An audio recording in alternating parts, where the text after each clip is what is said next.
So welcome back every one. ഇന്നത്തെ സെക്ഷനിൽ നമ്മൾ ഡീൽ ചെയ്യാൻ പോകുന്നത് വീണ്ടും വളരെയധികം നമ്മുടെ ഡേ ടു ഡേ ലൈഫിനെ സ്വാധീനിക്കുന്ന ഒരു സംഭവത്തെ പറ്റിയാണ്. And that is anchor issues. ഒരുപാട് ദേഷ്യം വരുന്ന ആൾക്കാർ നമ്മുടെ കൂട്ടത്തിൽ ഉണ്ടാവാം, നമ്മളുടെ കൂടെ താമസിക്കുന്നുണ്ടാവാം, അത് നമ്മളാവാം.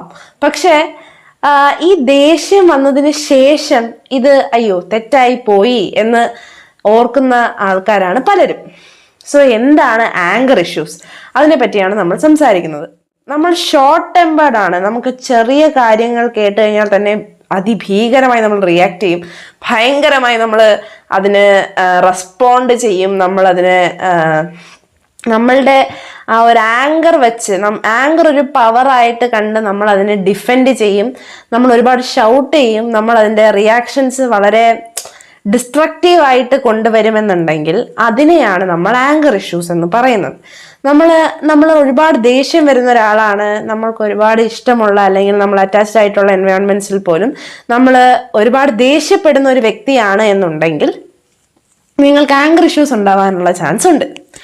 സോ എങ്ങനെ ആങ്കർ ഇഷ്യൂസിനെ ഡീൽ ചെയ്യാം, എന്താണ് ഇതിന് ഉള്ള ഒരു പരിഹാരം, അതുപോലെ ആങ്കർ സപ്രഷൻ എന്താണ് എന്നുള്ളതിനെ പറ്റിയൊക്കെയാണ് നമ്മൾ ഈ വീഡിയോയിൽ സംസാരിക്കാൻ പോകുന്നത്.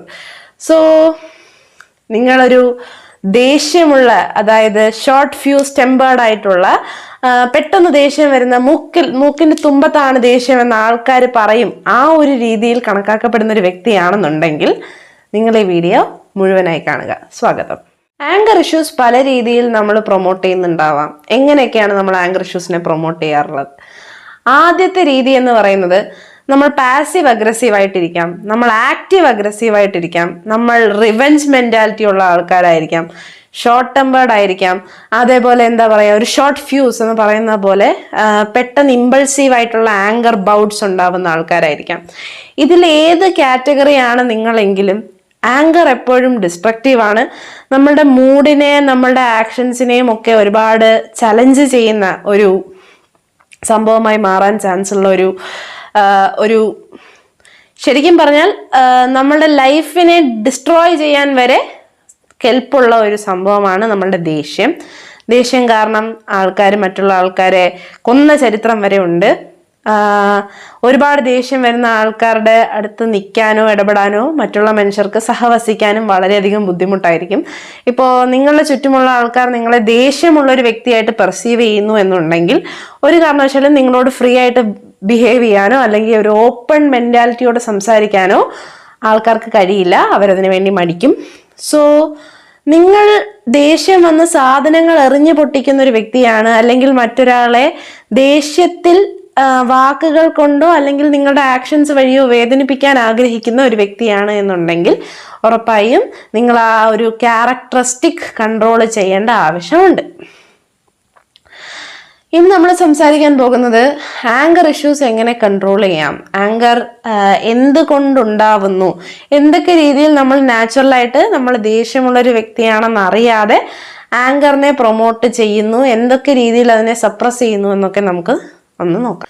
സോ ആങ്കർ സപ്രഷൻ, നമ്മളുടെ ഉള്ളിൽ ഉണ്ടാവുന്ന ആ ഒരു ദേഷ്യത്തെ സപ്രസ് ചെയ്ത് വെക്കുന്നു, അല്ലെങ്കിൽ നമ്മൾ ആ ഒരു നെഗറ്റീവ് ഇമോഷനെ നമുക്ക് കാണിക്കാൻ പറ്റാത്ത, നമ്മൾക്ക് പവറില്ലാത്തൊരു സിറ്റുവേഷൻ ആയതിനാൽ തന്നെ, അല്ലെങ്കിൽ നമുക്കൊരു പ്രശ്നം ഉണ്ടാക്കണ്ട എന്ന് കരുതി സപ്രസ് ചെയ്യുകയാണെന്നുണ്ടെങ്കിൽ, അതിനെ ഡീല് ചെയ്യാതെ സപ്രസ് ചെയ്യുകയാണെന്നുണ്ടെങ്കിൽ ഒരുപാട് മെന്റൽ ഇഷ്യൂസ് പിന്നെ ഉണ്ടാവാം, ഫ്രസ്ട്രേഷൻസ് ഉണ്ടാവാം, അതുപോലെ തന്നെ ഹെൽത്ത് ഇഷ്യൂസ് ആയിട്ട് അത് മാനിഫെസ്റ്റ് ചെയ്യാം.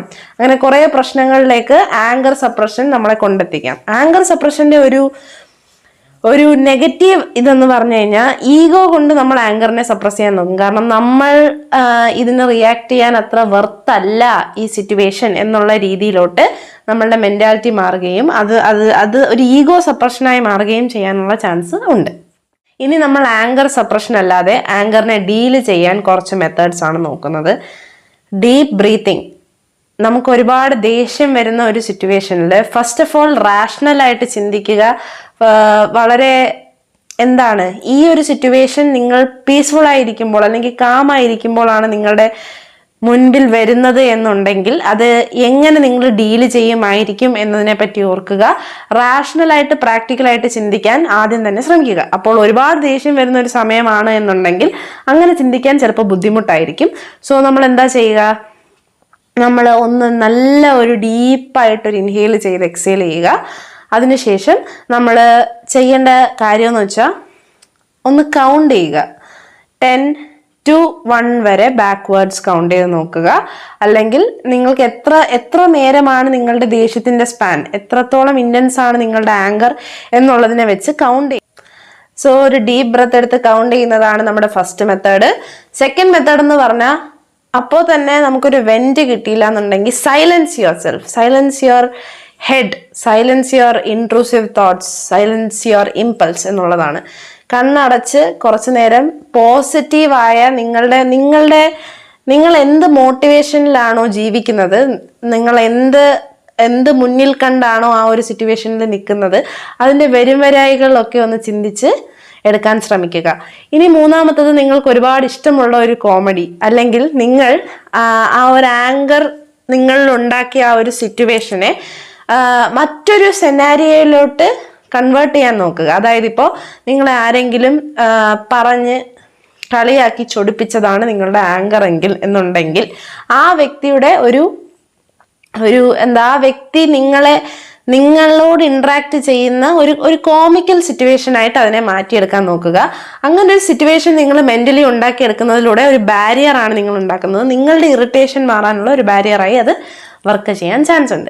സോ ഈ ടിപ്സ് ഒക്കെ യൂസ് ചെയ്യുക. അതുപോലെ തന്നെ പോസിറ്റീവായിട്ട് ആങ്കറിനെ എടുക്കാൻ, അതായത് നിങ്ങളുടെ ആങ്കറിനെ എങ്ങനെ പോസിറ്റീവ് എനർജി ആയിട്ട് കൺവേർട്ട് ചെയ്യാൻ നോക്കുക എന്ന് ശ്രമിക്കുക. കാരണം ദേഷ്യം വളരെ വിപത്ത് സൃഷ്ടിക്കുന്ന ഒരു ഇമോഷനാണ്. സോ അതിന് അടിമപ്പെടാതിരിക്കുക. ഈ ഒരു ടിപ്പോട് കൂടി നമ്മളുടെ ഈ വീഡിയോ ഞാൻ അവസാനിപ്പിക്കുകയാണ്. ഇനി നാളെ മറ്റൊരു വിഷയവുമായിട്ട് വീണ്ടും കാണുന്നത് വരെ ബൈ ബൈ. പിന്നെ ഈ വീഡിയോ ഇഷ്ടമായെങ്കിൽ please like, share and subscribe. Thank you.